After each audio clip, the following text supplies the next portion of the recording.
What is up, guys? It's your boy Steve again, and I'm back again for yet another video review. And today we're going to be talking about the Pyropatch and the new GNB 3000 milliamp for your FPV goggles. So let's go on and talk about the Pyropatch first. So yeah, I've been wanting to get this ever since I've seen the leaks of it. I think it's a really cool design. Really form-fitting to your goggles. And I really like the way it looks. The design looks pretty awesome. And this actual flip right here is actually a lot smaller than I thought it was going to be.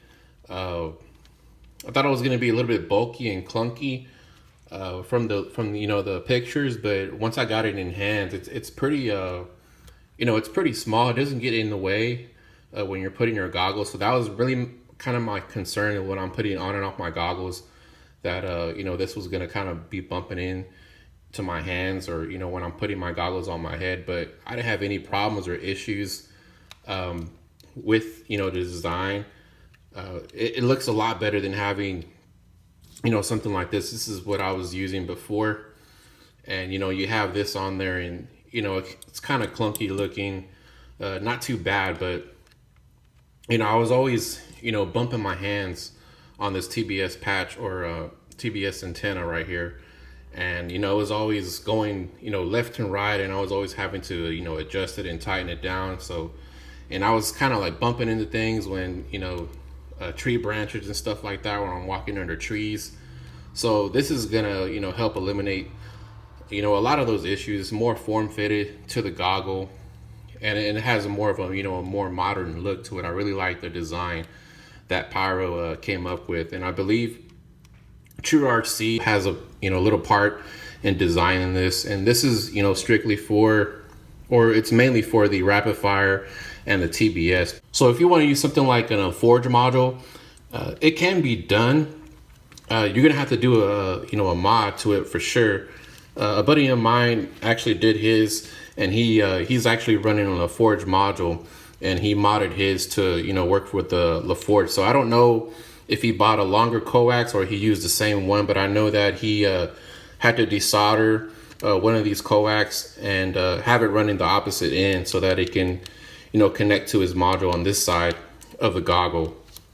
And he got it to work, and I've talked to him, and he said that he hasn't had any problems or issues, and it's working fine on his LaForge setup. So he's really, I think he said he's really happy with it. But yeah, it can be done if you want to use a LaForge on this Pyropatch. It can be done, but you're all going to have to do some modding. I don't know if they're gonna make them for other different types of modules. This is the current setup I've been using for over a year now. So we have the menace pico patch, and we have the TBS antenna right here. So this setup I've been using well over a year.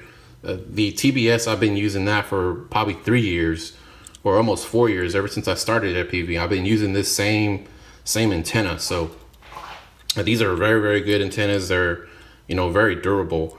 But yeah, I kind of want to compare it to the Pyropatch and kind of do some runs inside my garage and outside my garage. So leave a comment down below and let me know what setup you think is going to perform a little bit better. So I think this setup right here that I have in my hands is going to probably perform better inside the garage, and this will probably perform better outside of my garage with reception. You can also get this Pyropatch to fit in this Fat Shark goggle case. So I never really ever used this, just because it was just a hassle taking off these antennas all the time and throwing them in the case. So I pretty much kind of scrapped this. I never really used it. I have a backpack already, and I just throw my goggles in there, so I won't have to really be carrying this around. But I might start actually kind of start using this again, because with this Pyropatch you can actually fit your goggles really nicely in here, and everything fits pretty good. So you can actually close it, and you don't even have to take off your patches or anything like that, and it closes fine. Just zip it up, and you're off and away. So that's really nice about about this Pyropatch. since it's a little bit smaller form factor, it's going to be, able to fit in something like a fat shark case and just pop it in and, take it out without even having to mess with these antennas or anything like that. So if you're like a freestyler and you're going to different places, this is going to be very, very convenient for you. Freestylers should, actually love this because, it's convenient. You don't have to take off any antennas or anything like that. So it's going to work perfectly for someone that's, on the go and, wants a little bit more portability in their life. So I was having some reception issues when I was using the Pyropatch. So I don't think has anything to do with the Pyropatch. It's mainly the rapid fire. So first, when you get this, remember to calibrate it to the Pyropatch. And that's something that probably everyone knows, but it's something that I completely forgot to do. And also, I was on rapid fire 1, and I usually use rapid fire 2 because it's a little bit more, compatible with more cameras. And the camera that I was using was a Rencam Nano 2, and I switched it to rapid fire 1. And, I was getting these, ugly rolls, and, it was really, really bad. Like I almost crashed a few times. So I'm pretty sure it's rapid fire 1 that's, giving me the issues. So tomorrow I'm gonna go back to rapid fire 2, and that should eliminate the issue. So I don't think it has anything to do with the Pyropatch itself. So I think it's mainly rapid fire that's giving me the problem. So like I said, I run rapid fire 2 mostly, and I never had any issues at all. And ever since I, heard about the issues with rapid fire 1 with, compatibility with different cameras, I just always stuck to rapid fire 2 when I got the rapid fire module. Let's talk about the GNB Fat Shark goggle battery. So this is pretty new to the market. And what I like about this one is it has an XT30. So I've seen some of them with, XT60s in the market, but, I prefer this XT30, a little bit smaller, less obtrusive. Also, if y'all guys want to know, this is the one that has the prongs.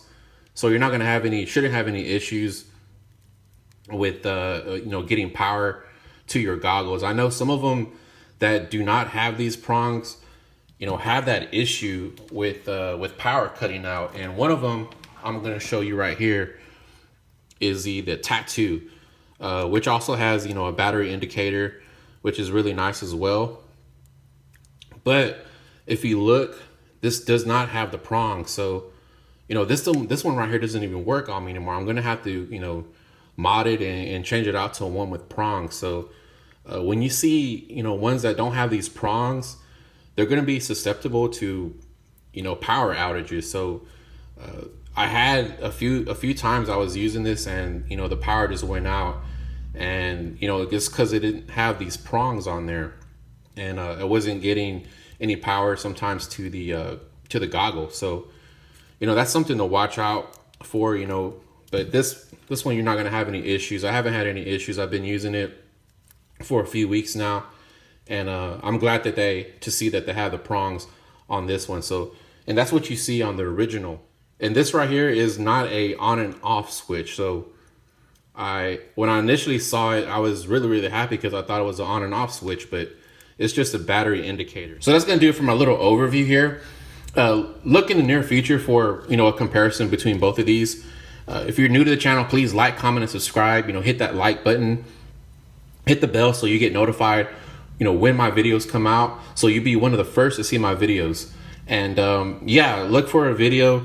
I really want to do it like a comparison, going back and forth on my next video. I've been waiting for, some good weather. I've been getting a lot of wind so I can do this review on these FPV Cycle 1303 motors. So this is probably going to be my next upcoming review. So y'all be, on the lookout for that. Hopefully if I do get, good weather tomorrow and it's not, too windy, I can do the review and finish it up and, post it up for y'all guys. Everyone that's giving me support, hitting the like button, I really, really appreciate the support and, love.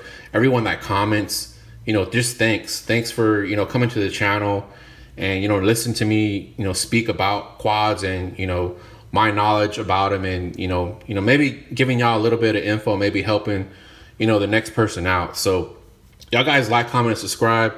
FPV is life. and I'll see y'all guys on the next one. Out of here. I don't wanna front, I just wanna see ya. Please give me a sign, yeah. Please give me a sign if you wanna go.